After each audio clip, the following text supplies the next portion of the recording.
Back to BSTT. It's Ben here, and today I'm talking about why the 2015 draft was the greatest draft ever.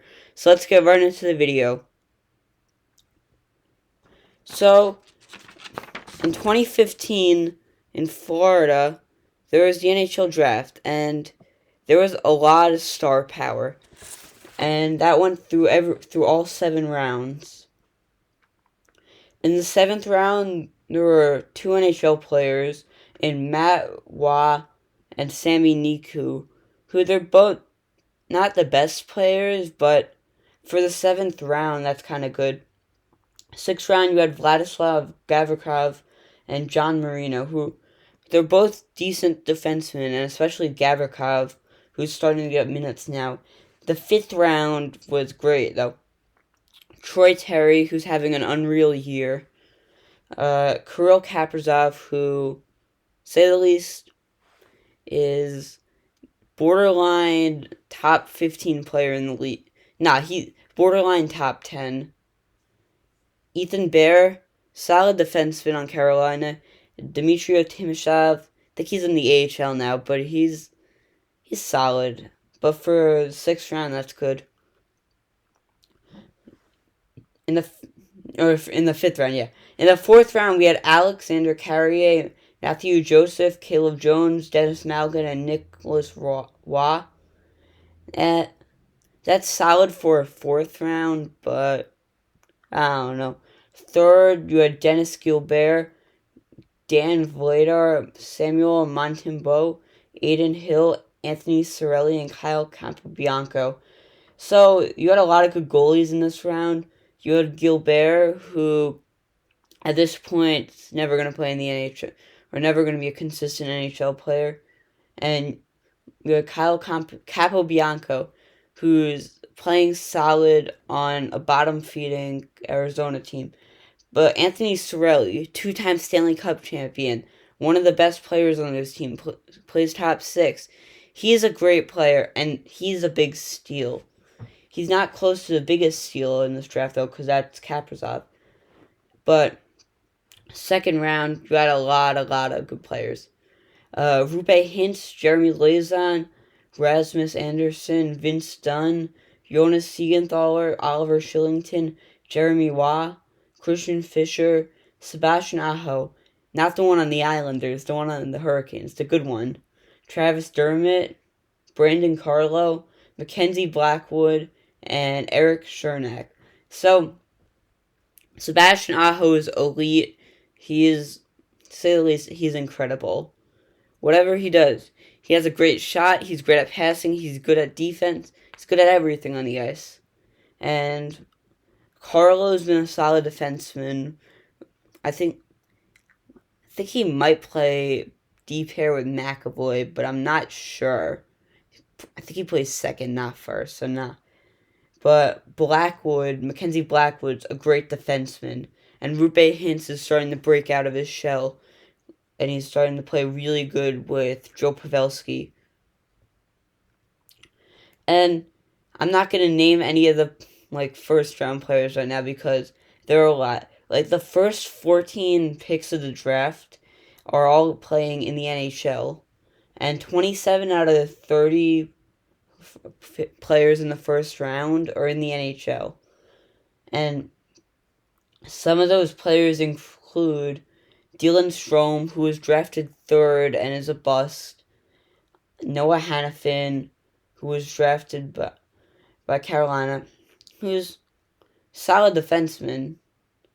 Ivan Provorov, last year or the year before, he peaked and started playing really good, but I haven't heard about him in a while. But he's a solid 2-way defenseman, especially when he plays, especially on the offensive side. But he could get back in defense. Mikko Rantanen, who is on the best team in the league and scores a lot. Kyle Connor, great sniper, can score goals, but he needs to work on his 200-foot game. Ilya Samsonov, who's the best goalie in this draft, and last year was the year, not the year before, where he played really good, but this year his numbers aren't there. and Anthony Bolivier, who's solid top 9 forward. I don't get when Islander fans talk so highly about him. I've watched him play many times before. He's not that good. Or he's decent. So I'm going to redraft my top 10 quickly. And with the number 1 pick, we have the greatest player in the world, Connor McDavid. With the 2nd pick, we have Mr. Undrafted. Then he goes into the league and wins the Calder over McDavid, although McDavid broke his collarbone. They call him the Bread Man, Mr. Broadway, Artemi Panarin. Going to the Arizona Coyotes, Jack Eichel. Going to Toronto, going back there, Mitchell Marner. Going to Carolina, we got Sebastian Aho. To the Devils, Timo Meier. To the Flyers, Kirill Kaprizov. To Columbus, Tomas Chabot. To San Jose, Brock Besser. And to Colorado, Matt Barzal. Say the least, if any team got one of those players in the top 10, I think they'd be happy now. And especially that, so, Aho went in the 2nd round, Panarin went undrafted, Kaprizov went in the 5th round. Imagine how Minnesota feels knowing they got him in the 5th round. The 5th round for such a good player. He's on the highlight reel almost every week. He's insane.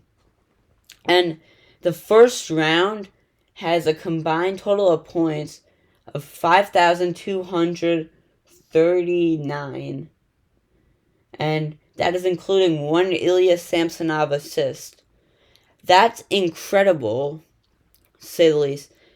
But if I'm being honest, most of it was carried by, McDavid. McDavid has 650 of those points. And a bunch of the 1st rounders got a lot, but especially McDavid.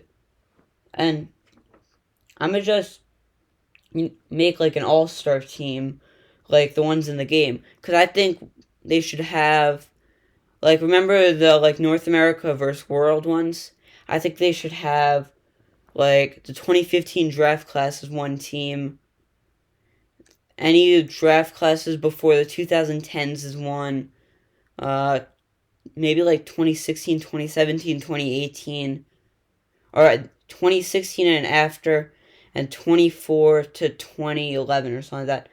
But for the 2015 team, 1st line, we have Connor McDavid, Artemi Panarin, and Zach Werenski. 2nd line, Jack Eichel, Kirill Kaprizov, and Thomas Chabot. 3rd line, Sebastian Aho, Mitch Marner, and Matt Barzal. And in net, Ilya Samsonov and Mackenzie Blackwood. And this draft class I'm calling the greatest ever. They were drafted 7 years ago, so they've played 6 years, I think, or 7. Yeah, they've played 7 years, I think. They have 3 Calders between them, so 3 Rookies of the Years, 2 Hart trophies, 3 Ted Lindsays, and 3 Art Rosses. Although all of those trophies besides the Calders were won by McDavid, they show how good these players are. Because McDavid wasn't there.